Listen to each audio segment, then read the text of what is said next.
يا ربي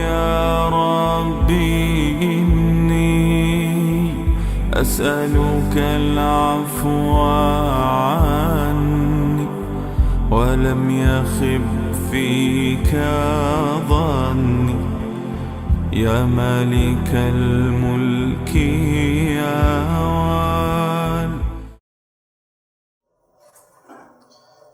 جی بسم اللہ الرحمن الرحیم. تو اب تک ہم نے جو باتیں کی ہیں اس میں یہ بات تو ذہن میں رکھنی چاہیے کہ نہ تو ہم دعوت کا انکار کر رہے ہیں اور نہ ہی ہم کوئی قوت کا انکار کر رہے ہیں.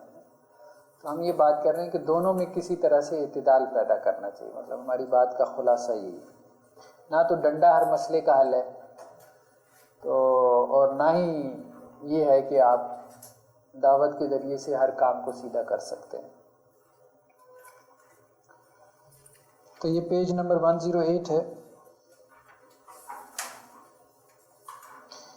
جس طرح ابتدا میں حضرت آدم علیہ السلام کی خلافت عرضی میں تمام انسان ایک ہی دین پر تھے، بالکل اسی طرح انتہا میں حضرت عیسیٰ علیہ السلام کی خلافت عرضی میں تمام انسان ایک ہی دین پر ہوں گے. وہی جو مبدا اور معاد کی بات ہم نے کی ہے، اس دنیا کا مبدا اور معاد میں بھی دین ایک ہی ہوگا.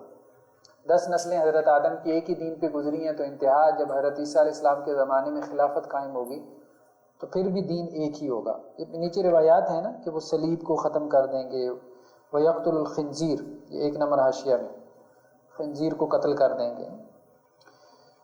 فَيُهْلِكُ اللَّهُ فِي زَمَانِهِ الْمِلَلَ كُلَّهَا إِلَّا الْإِسْلَامَ. تو حضرت عیسیٰ کے زمانے میں تمام دین ختم ہو جائیں گے، صرف اسلام باقی رہ جائے گا. یہ حدیث کے الفاظ ہیں. بہرحال یہ تو خالق کا تقوینی امر ہے. مطلب یہ تقوین کہتے ہیں، مطلب اللہ کا فیصلہ ہے، قضا ہے کہ ایسا ہو کر رہے گا، جو پورا ہو کر رہنے والا ہے. جبکہ امر شرعی یہ ہے کہ ابتدا اور انتہا کے درمیان کی مدت میں، ہم نے کہا نا ابتدا میں بھی دین، آخرت میں بھی دین، یہ تو اللہ نے فیصلہ کر دیا کہ اس دنیا کی ابتدا اور انتہا جو ہے وہ دین پر ہی ہونی ہے. لیکن درمیان میں اب اتار چڑھاؤ رہنا ہے، کبھی دین غالب آ جائے گا، کبھی دوسرے غالب آ جائیں گے، کبھی حق کبھی باطل، جیسے کہ کذالک یضرب اللہ الحق والباطل. تو اس میں ہم نے صرف ایفرٹ کرنی ہے، ہم ایفرٹ کے مکلف ہیں کہ ابتدا اور انتہا کے درمیان کی مدت میں خالق کے مومن بندے خالق کے دین کی حفاظت، فروغ اور غربہ کے لیے دعوت اور جہاد کا کام کریں. جہاں دعوت کی ضرورت ہے یا دعوت کے حالات ہیں وہاں دعوت کا کام کریں، جہاں جہاد کی ضرورت ہے، جہاد کے حالات ہیں وہاں جہاد کا کام کریں. سمپل قتال ہی ہے، بالکل قتال، لیکن ہم حالات کے ساتھ اس کو کنڈیشنل کریں. مطلب یہ فیصلہ خود اسٹیٹ نے کرنا ہے یا ریاست والوں نے کرنا ہے. مطلب پاکستانیوں نے لڑنا ہے، بھئی میں کون ہوتا ہوں فیصلہ کرنے والا؟ پوری قوم فیصلہ کر لے ہم نے انڈیا سے جہاد کرنا ہے تو کریں، پھر اس کے جو نتیجے ہیں بھگتنے تو سب نے ہے نا، پوری قوم نے بھگتنے.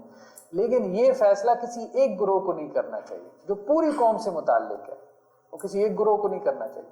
رسول اللہ صلی اللہ علیہ وسلم نے جتنی جنگیں کی ہیں مشاورت سے کی ہیں، کیونکہ سب نے لڑنا تھا نا، سب کے بچوں نے یتیم ہونا تھا، سب کی بیویوں نے جو ہے وہ بیوہ ہونا تھا، سب کے گھروں میں جو ہے وہ ہونا تھا، قرآن مچنا تھا. تو اس لیے رسول اللہ صلی اللہ علیہ وسلم غزوہ احد لے لیں، غزوہ بدر لے لیں، غزوہ خندق لے لیں، عمومی مشاورت کرتے تھے، سب سے مشاورت کرتے تھے. تو جنگ جو ہے یہ پوری قوم کا، مطلب پوری قوم کے اوپر مسلط ہوتی ہے نا، تو پوری قوم سے اس میں مشاورت ہونی چاہیے. قوم لڑنا چاہتی ہے تو لڑے، نہیں لڑنا چاہتی تو پھر ایک گروہ کو کیا ضرورت پڑی کہ پوری قوم پہ جنگ مسلط کر دے. بس یہ بات ہے. تو اللہ عز و جل اس دنیا میں اپنے بندوں پر حجت قائم کرتے ہیں تاکہ قیامت والے دن ان کے لیے کوئی عذر باقی نہ رہے.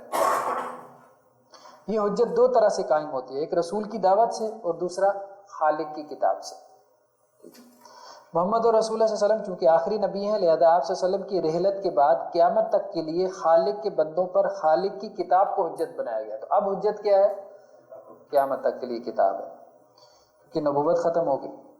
مشرکین یا اہل کتاب دونوں کے بارے اللہ کی کتاب کا فیصلہ یہ ہے کہ وہ یا تو اسلام قبول کریں یا پھر جزیہ دے کے رہیں. ہم نے بات کی نا کتاب سے حجت قائم ہوتی ہے، تو کتاب کیا کہہ رہی ہے مشرکین کے بارے میں یا اہل کتاب کے بارے میں؟ اسلام قبول کریں یا جزیہ دیں. اللہ کے رسول صلی اللہ علیہ وسلم مشرکین عرب کے مقابلے کے لیے جب بھی صحابہ کا کوئی لشکر روانہ کرتے تو انہیں 3 چیزوں اسلام، جزیہ یا قتال کی دعوت دینے کی نصیحت فرماتے تھے. اسلام قبول کر لیں، نہیں تو جزیہ دیں، نہیں تو دعوت. لیکن یہ اس وقت جب کہ پاور آ گئی، ٹھیک ہے، ہاں یہ نہیں کہ پاور سے پہلے یہ کام کیا، مکہ میں یہ کام نہیں کیا، جب تک پاور نہیں تھی تو یہ کام نہیں کیا. تو اب یہ بات تو ٹھیک نہیں ہے نا. وہ تو قرآن مجید میں بھی ہے نا کئی مقامات پہ کہ جب تمہاری تعداد جو ہے وہ نصف ہو دشمن کی تعداد سے تو پھر ٹھیک ہے، پھر تم جہاد کر سکتے ہو. لیکن یہ ہے کہ اگر یقینی طور پہ اب مطلب تمہیں یہ معلوم ہو کہ امریکہ سے ٹکرانے کی صورت میں، انڈیا سے ٹکرانے کی صورت، رشیا سے ٹکرانے کی صورت میں مرنا تم نہیں ہے، تو پھر اللہ تعالیٰ کو تم اتنی شہادت تمہاری اتنی عزیز نہیں ہے، تو دنیا میں ہی رہو اور دنیا میں جو ہے وہ کوئی دعوت تبلیغ کا کام کرو.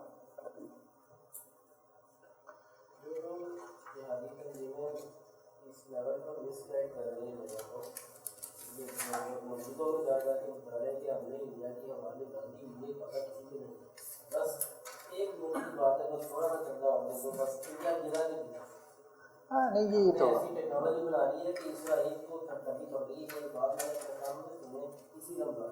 نہیں وہ اسی طرح سے ہی کرتے ہیں، وہ اسی طرح سے ہی کرتے ہیں. وہ سنائپر گن انہوں نے تھوڑی بہت استعمال کی تھی تو بہت کہتے تھے ہم نے یہ کر دیا وہ کر دیا. بھائی ریئلسٹک ہو کے سوچیں، سیدھی سی بات ہے، ریئلسٹک ہو کے سوچیں. پروپوگنڈا وہ تو کرتے ہی کرتے ہیں. ہمارے ہاں جہادی اخبار بھی بہت پروپوگنڈا کرتے ہیں کہ کل ہی دلی فتح ہو جائے گا تو یا امریکہ جو ہے وہ ٹوٹ جائے گا. ہم نے بہت نعرے لگا لیے کہ رشیا ٹوٹ چکا ہے. رشیا نہیں ٹوٹا یار، مطلب دیکھ تو رشیا کس طرح سے کھڑا ہو رہا ہے. اب پھر کھڑا ہو کیا رہا ہے، کھڑا ہو چکا ہے، تو ہم تو اس کو ختم کر چکے تھے. تو یہ نہیں، بالکل ریئلسٹک ہو کے جب تک نہیں سوچیں گے تو ہم دنیا میں کوئی بڑا کام نہیں کر سکتے. ہاں بالکل دے گا، جزیہ دے گا. بالکل اعتراض کیا جاتا ہے کہ مسلمانوں نے ہمیشہ دوسروں پر حملہ کر کے، دوسرے ممالک پہ حملہ کر کے ان سے بزور جو ہے تلوار کے زور میں چھینا ہے. اس کو ہم کیسے ڈیفائن کریں؟ دیکھیں اصل بات یہ ہے کہ کوئی بھی اسٹیٹ جو ہے، کوئی بھی اسٹیٹ، ایک بات یہ ہے کہ آئیڈیالوجی کے بغیر کوئی بھی اسٹیٹ قائم نہیں رہ سکتی. کسی بھی اسٹیٹ کے لیے ضروری ہے کہ اس کی کوئی نہ کوئی آئیڈیالوجی ہو، اور اس کا جو کانسٹیٹیوشن ہوتا ہے اس کی آئیڈیالوجی ہوتی ہے، اس کی کوئی نہ کوئی فارن پالیسی ہو. تو علم جو ہے نا، علم اپنا فروغ چاہتا ہے کسی بھی ذریعے سے. تو اگر کوئی بھی اسٹیٹ جو ہے وہ کسی نیریٹو کے اوپر کھڑی ہے اور کسی علمی بیانیے کے اوپر کھڑی ہے تو وہ لازماً دوسروں کو مفتو کرے گی، مغلوب کرے گی. یہ کام یورپ نے بھی کیا، یہ کام امریکہ سے بہادر بھی کر رہے ہیں، رشیا بھی یہی چاہتا ہے. مطلب کیا چاہتا ہے؟ ہر اسٹیٹ اپنا جو نظریاتی اسٹیٹ ہے اپنا پھیلاؤ چاہتی ہے نا. یہ صرف ہم نہیں کر رہے، سب لوگ یہی کر رہے ہیں. بس ہمارے ساتھ انہوں نے یہ کام کیا کہ جہاد کا ٹیگ لگا کے اور یہ کر کے وہ ہمیں بدنام کر دیا. بس یہی بات ہے. مطلب اگر جہاد دوسروں کو مفتو کرنے کا نام ہے تو یہ کام تم بھی تو کر رہے ہو. مطلب یہی تو امریکہ کر رہا ہوتا ہے. یہ ہے نا کہ تاریخ میں ایسا ہوا ہے، اس لیے کیا واقعہ یہ قرآن کا حکم بھی ہے کہ جب تمہیں قوت مل جائے فکری طور پہ بھی اور سیاسی طور پہ بھی دوسرے ملک پہ حملہ کر کے یا ایھا الذین آمنوا قاتلوا الذین یلونکم من الکفار، جو تمہارے ساتھ کفار جغرافیائی اعتبار سے ملے ہوئی ہیں ان سے قتال کرو. یہ تو اللہ نے حکم دیا ہے. خلفائے راشدین کے دور میں یہی ہوا ہے، ایکسپینشن ہوئی ہے. ٹھیک ہے. اچھا اس میں مقصد کیا تھا؟ اب یہ کیوں کیا گیا؟ یہ اصل سوال ہے. اصل سوال یہ ظلم کے خاتمے کے لیے کیا گیا. ہمارا نیریٹو یہ ہے، ہمارا نیریٹو یہ ہے کہ یہ ظلم، وہ بات ابھی آگے آ جاتی ہے. مشرکین اور اہل کتاب کو مفتو اور مغلوب کرنے کی غرض سے جہاد کا حکم قیامت تک کے لیے باقی ہے. بالکل سیدھی سٹیٹمنٹ ہے. ہم ان کو مفتو کرنا چاہتے ہیں، مغلوب کرنا چاہتے ہیں. ٹھیک ہے. اور یہ حکم، یہ کام جہاد کے ذریعے ہوگا اور یہ قیامت تک کے لیے باقی ہے. جیسا کہ نیچے وہ آ رہی ہے، والجہاد ماض منذ بعثنی اللہ الی ان یقاتل آخر امتی الدجال. ٹھیک ہے. جبکہ ان پر جزیہ عائد کرنے کا حکم نزول مسیح ابن مریم تک قائم رہے گا. ٹھیک. اب آگے بات ہے. جہاد و قتال کی حکمت اسلام میں ایک ہی ہے، کوئی دو چار حکمتیں نہیں ہیں. اور وہ کیا ہے؟ ظلم و عدوان. یہ نیچے اس میں حواشی میں کیا ہے، یہ 1 نمبر حاشیہ اگلے صفحے پہ ہے. اور اس کی دلیل نص صریح ہے. اس میں حواشی میں کیا ہے، اذن للذین یقاتلون بانہم ظلموا. اللہ نے قتال کی اجازت کیوں دی ہے؟ کیونکہ ظلم ہوا ہے. ٹھیک ہے. تو جہاد اور قتال بیسیکلی اللہ تعالیٰ یہ چاہتے ہیں کہ اللہ کی کیونکہ یہ ظاہری بات اللہ کی کریشن ہے، اللہ تعالیٰ یہ چاہتے ہیں کہ اللہ کی مخلوق میں عدل قائم ہو، کیونکہ وہ خالق ہے، کریٹر ہے، وہ اپنی مخلوق کے بارے میں جو مرضی فیصلہ کرے۔ اللہ تعالیٰ یہ چاہتے ہیں کہ ظلم ختم ہو۔ اب اس ظلم کو ختم کرنے کے لیے اور عدل کو نافذ کرنے کے لیے اللہ نے جہاد کا حکم دیا۔ یہ ظلم چاہے مسلمان کے اوپر ہو چاہے غیر مسلم کے اوپر ہو۔ اچھا، اس میں یہ کوئی نہیں ہے کہ غیر مسلم، کیونکہ آگے وہ جو کوٹیشن آ رہی ہے نا ان کی، اگلے صفحے کے اوپر ہے شاید، یہ 113 پہ اگر آپ دیکھیں 1 نمبر حاشیہ، یہی وجہ ہے کہ حضرت ربی بن عامر رضی اللہ عنہ کا رستم کے دربار میں جو طویل مکالمہ ہوا اور اس میں رستم کے سوال پوچھنے پہ کہ تم عرب ہم سے کیوں لڑنے آئے، مطلب کیا تکلیف ہو گئی ہے، کیوں آگے ہو، تو انہوں نے کیا جواب دیا تھا؟ اللہ ابتعث، اللہ نے ہمیں بھیجا ہے، واللہ جاء بنا لنخرج من شاء من عبادت العباد الى عبادت اللہ، ہم چاہتے ہیں کہ لوگوں کی غلامی سے نکال کے اللہ کی غلامی میں لے آئیں، ومن ضیق الدنیا الی سعتہا، دنیا کی تنگی سے نکال کے دنیا کی وسعتوں میں لے آئیں، ومن جور الادیان الی عدل الاسلام، اور باقی ادیان کے ظلم سے نکال کے اسلام کے عدل میں لے آئیں۔ یہ ہر نیریٹو یہی کہتا ہے، امریکہ بہادر بھی یہی کہتا ہے، ہمارا نظام عادلانہ ہے، ڈیموکریسی میں لانا چاہتے ہیں ہم تم کو، کیپٹلزم میں لانا چاہتے ہیں، سب یہی کہتے ہیں، ہم عدل چاہتے ہیں، ظلم ختم کرنا چاہتے ہیں، ہم بھی یہی کہہ رہے ہیں، ٹھیک ہے تم بھی زور لگاؤ، ہم بھی لگا رہے ہیں۔ ظاہری طور پر تو یہ نہیں، وہ لوگ یہ اعتراض کرتے ہیں کہ جن ممالک کے ساتھ تم جہاد کرنے جا رہے ہو وہاں پہ عدل جو ہے وہ زیادہ ہے بنسبت تمہارے ممالک میں عدل کم ہے اور وہاں پہ زیادہ ہے۔ یہ بات دیکھیں، اس کو ہمیں صرف اعتراض کے طور پہ نہیں لینا چاہیے، اگر واقعتاً ہماری مسلم کمیونٹیز میں ظلم ہے تو ہمیں پہلے اس کو ختم کرنا چاہیے، یہ بات تو بالکل بجائے۔ اگر آپ اپنے معاشرے کی اصلاح نہیں کریں گے اور آپ دوسروں سے جہاد کرنے چل پڑیں گے تو یہی تو ہم کہہ رہے ہیں، یہ تو غلط ہے، یہ تو بالکل اسلامی کے لیے درست نہیں ہے۔ ظلم تو 112 نمبر پیج پہ ہم ٹیکسٹ کی طرف آتے ہیں، تو قرآن مجید میں بظاہر جن منضبط اوصاف کی بنیاد پر جہاد اور قتال کا حکم دیا گیا وہ دراصل ظلم و عدوان ہی کی صورتیں ہیں، یعنی قرآن میں جہاں جہاں حکم دیا گیا نا کہ اس وجہ سے تم قتال کر سکتے ہو، تو آپ ذرا سا غور کریں گے تو وہ وصف آپ کو ظلم اور عدوان ہی نظر آئے گا، ظلم و زیادتی۔ اسلام ظلم و عدوان کو کسی صورت برداشت نہیں کرتا، چاہے اہل ایمان پر ہو چاہے انسانوں پر ہو۔ یہی وجہ ہے کہ اللہ عز و جل نے ظلم و عدوان کے خاتمے کے لیے ظالموں کے خلاف، کافروں کے خلاف نہیں، ظالموں کے خلاف قتال کو مشروع قرار دیا، چاہے وہ مسلمان ہی کیوں نہ ہو۔ اللہ نے کہا کہ ظالم کے خلاف قتال کرو، ٹھیک ہے، فَإِن بَغَتْ إِحْدَاهُمَا عَلَى الْأُخْرَىٰ فَقَاتِلُوا الَّتِي تَبْغِي، اس سے قتال کرو جو ظلم کر رہا ہے چاہے مسلمان ہی ہو۔ تو بیسیکلی قتال کی جو علت ہے نا وہ ظلم ہے، اللہ تعالیٰ ظلم برداشت نہیں کرتے، کفر برداشت کر لیتے ہیں، اللہ تعالیٰ ظلم برداشت نہیں کرتے۔ اس میں پھر وہ آپ نے پہلے فرق کیا تھا کہ مسلمانوں کی جو جنگ ہے اس کو ہم جہاد نہیں کہہ سکتے، قتال کہہ سکتے ہیں، نام تبدیل کرنے سے کیا فرق پڑ جائے گا؟ اکثر تو خاتمہ ہے، ظلم کا خاتمہ ہے۔ ظلم کا خاتمہ ہے، ظلم کا خاتمہ اگر کافروں کے ساتھ ظلم کے خاتمے کے لیے جنگ ہو تو وہ جہاد ہے، اور اگر مسلمانوں میں ظلم کے خاتمے کے لیے جنگ ہو تو اس کو قتال کہا گیا۔ فرق کیا ہو؟ صرف نام کا فرق ہے؟ نہیں، نام کا فرق ہے، لیکن ہمیں چونکہ ایک اصطلاح جو ہے اس کو ایک تقدس مل گیا نا، ایک تقدس مل گیا، اس کے ایک نفسیاتی اثرات ہیں، لفظ کا بہت اثر ہوتا ہے، ٹھیک ہے نا، تو وہ فرق پڑے گا، لوگوں کے ذہنوں میں فرق پڑے گا، لوگ قتال کے لیے چندہ نہیں دیں گے، جہاد کے لیے فوراً جیب کھول دیں گے۔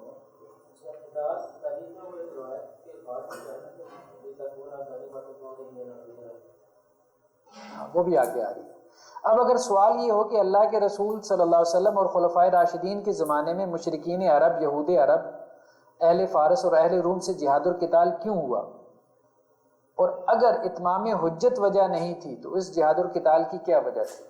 وہ تو کہتے ہیں نا اتمام حجت کی وجہ سے ہوا ہے، حامدی صاحب کی جو فکر ہے، تو اس جہاد القتال کی ایک ہی وجہ اور وہ ظلم و عدوان ہے، جیسا کہ ہم بیان کر چکے، چاہے یہ ظلم ایک مسلمان دوسرے مسلمان پہ کرے یا خواہ ایک انسان دوسرے انسان پر کرے۔ آپ صلی اللہ علیہ وسلم اور خلفائے راشدین کے زمانے میں مشرکین عرب، اہل کتاب اور اہل فارس نے اپنے مذہبی عقائد کی روشنی میں جو ایک ظالمانہ اور استحصالی اجتماعی یا ریاستی نظام قائم کر رکھا تھا، یہ جملہ بہت ہے، ان لوگوں نے کیا کر رکھا تھا اپنے، یہ جملہ دوبارہ ہم پڑھ لیتے ہیں۔ آپ صلی اللہ علیہ وسلم اور خلفائے راشدین کے زمانے میں مشرکین عرب، اہل کتاب اور اہل فارس نے اپنے مذہبی عقائد کی روشنی میں ایک ظالمانہ اور استحصالی اجتماعی یا ریاستی نظام قائم کر رکھا تھا۔ دراصل اس ظالم اور استحصالی ریاست کے خلاف جہاد القتال کیا گیا، کافروں کے خلاف نہیں کیا گیا۔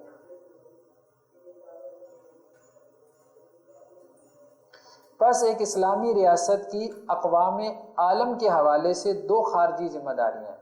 اسلامی ریاست کی ذمہ داریاں کیا ہیں؟ دو ہیں، ایک عالمی دنیا تک پیغام رسالت کو پہنچانا، دوسرا عالمی دنیا سے ظلم کا خاتمہ، ظالمانہ ریاستوں کو ختم کرے، ظالم ریاستوں کو ختم کرے۔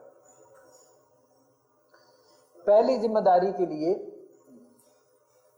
جس ریاست میں یا مسلم ریاست میں جو عام شہری ہیں وہ سکون لائف گزار رہے ہیں، مسئلہ یہ ضرور نہیں ہوتا وہاں پر بھی ہمارے یہ ممکن نہیں ہے، یہ تھیوریٹیکل صرف بات ہے، تھیوریٹیکل بات ہے۔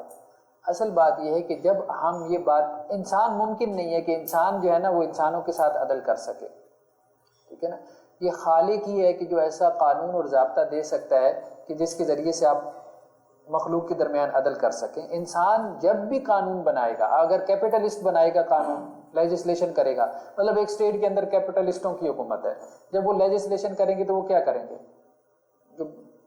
جو بڑے لوگ ہیں، ٹھیک ہے، جو سرمایہ دار طبقہ ہے، اس کو سپورٹ کریں گے نا۔ اسی طرح سے اگر کہیں کوئی جاگیردار جو ہے وہ بڑے بڑے وڈیرے ہیں وہ پاور میں آ جاتے ہیں تو وہ اپنے آپ کو، کہیں اگر مردوں کی حکومت آ جاتی ہے تو وہ کیا کریں گے؟ وہ ایسی قوانین سازی کے جس سے مردوں کو ایج ملے۔ کہیں خواتین آ جاتی ہیں تو وہ اپنی طرف کھینچنے کی کوشش کریں گے۔ تو مختلف طبقات میں ایک نفرت ہے، ایک اسٹرگل ہے، جد و جہد ہے، ہر ایک جو ہے وہ اپنی طرف کھینچنے کی کوشش۔ وہ جو بظاہر عدل نظر آتا ہے نا، بظاہر عدل نظر آتا ہے، وہ سسٹم کا، وہ ڈنڈے کا تھوڑا بہت جو ہے وہ زور۔ اس کی مثال آپ یوں لیں کہ امریکہ میں ایک دفعہ جو ہے بلیک آؤٹ ہو گیا 24 آورس کے لیے بجلی، ٹھیک ہے، یہ شاید 60-70 کی بات ہے، مجھے یاد نہیں ہے، مطلب سرچ کر سکتے ہیں گوگل پہ۔ تو لوگ جو ہے نا وہ سپر سٹور سے، جسے کہتے ہیں نا، وہ الماریاں اکھیڑ کے لے گئے، یہ صورتحال ہو گئی۔ ارے اس معاشرے میں اندر اتنا فساد ہے، اندر ان کے اندر اتنی قتل و غارت ہے اور اتنا زیادہ شر ہے، وہ تو ڈنڈا ان کا بہت مضبوط ہے، سیدھی سی بات ہے، جس کے ڈر کی وجہ سے کہ وہ جہاں پھر چلاتے ہیں تو پھر اس کی پرواہ نہیں کرتے۔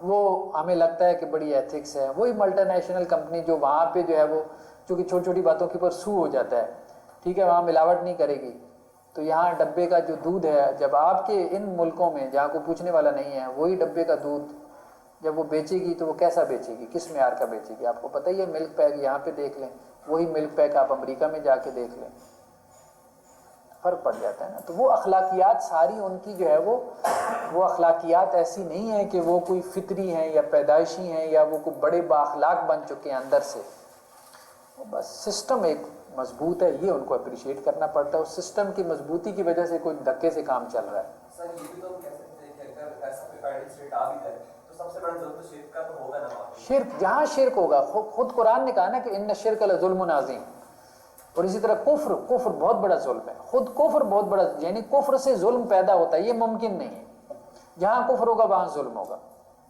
ہاں لیکن اللہ تعالیٰ نے کہا ہے کہ جو انفرادی کفر ہے، انڈیویجول کا کفر، وہ اللہ تعالیٰ برداشت کر لیں گے، کیونکہ اس کا ظلم اس کی اپنی ذات کے ساتھ ہے نا۔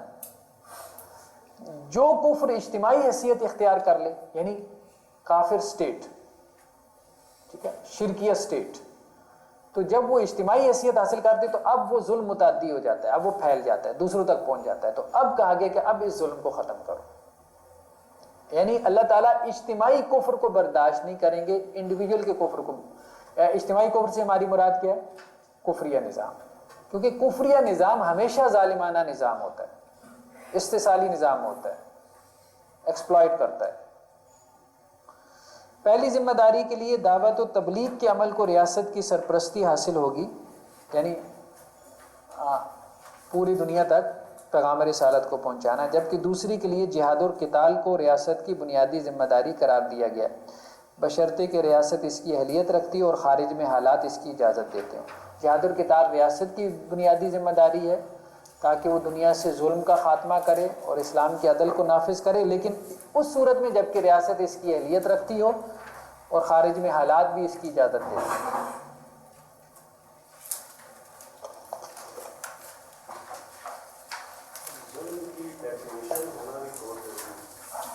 اب ہم نے یہی بات شروع میں کر دی ہے کہ ہمارے نزدیک ظلم ہوا ہے جس کو شرع نے ظلم کہا ہے۔ اگر ہم یہ کہیں کہ امریکہ کا جو نظام ہے کیا وہ ظالمانہ نظام ہے؟ میں کہوں گا ظالمانہ ہے، وہ کہیں گے نہیں تو وہ نہیں ہمارے لیے ریلیٹیو نہیں ہوگی، ہم یہی کہیں گے کہ وہ ظالمانہ ہے۔ اس کی وجہ یہی ہے کہ ہمارا دین یہ کہتا ہے کہ وہ ظالمانہ ہے۔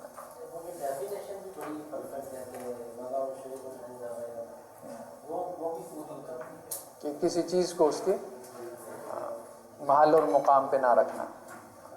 ظلم کہتے ہیں کسی چیز کو اس کے اصل مقام سے ہٹا کے کسی اور جگہ رکھتے ہیں، کسی کا حق مار لینا، کسی کے رائٹس پورے نہ کرنا۔ اب صرف مطلب ہیومن رائٹس کا کانسیپٹ لے لیں تو کیا رائٹس کی وائلیشن ہو رہی ہے کہ نہیں ہو رہی؟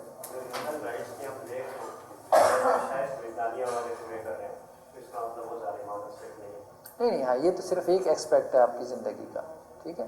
اور پھر بات یہ ہے کہ یہ صرف مس کنسیپشن ہے کہ پورے کر رہے ہیں ہم، آپ کے تو سارے مسلمان چیخ رہے ہیں کہ ہمارے رائٹس نہیں پورے کر رہے، یہی ہے نا، ان کی اپروچ ڈفرینٹ ہے نا، مطلب اپنے جو لوگ ہیں ان کے لیے ان کی اپروچ ڈفرینٹ ہے، مسلمانوں کے لیے بالکل ہے۔ ایک مسلمان کو تو وہ کہتے ہیں میں پاکی کہتے ہیں،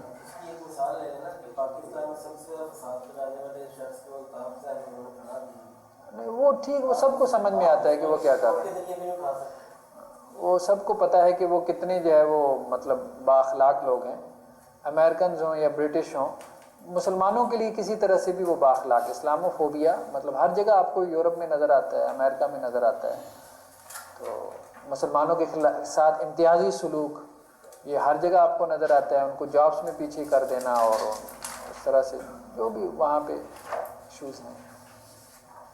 سر یہ جو آپ نے آخر میں کہا کہ بشرطے کہ ریاست جس کی اہلیت رکھتی ہو اور خارج میں حالات اس کی اجازت دیتے ہو، تو مطلب ریاست کے جنگ کے لیے بھی ضروری ہے نا کہ اہلیت رکھتی ہو نا۔ اب یہ نہیں ریاست تو اب افغانستان کی ریاست بھی ہے، ریاست تو عراق کی ریاست بھی ہے، یہ نہیں، اور ریاست بھی اگر بغیر اہلیت کے جنگ چھیڑ دے گی تو مار ہی کھائے گی۔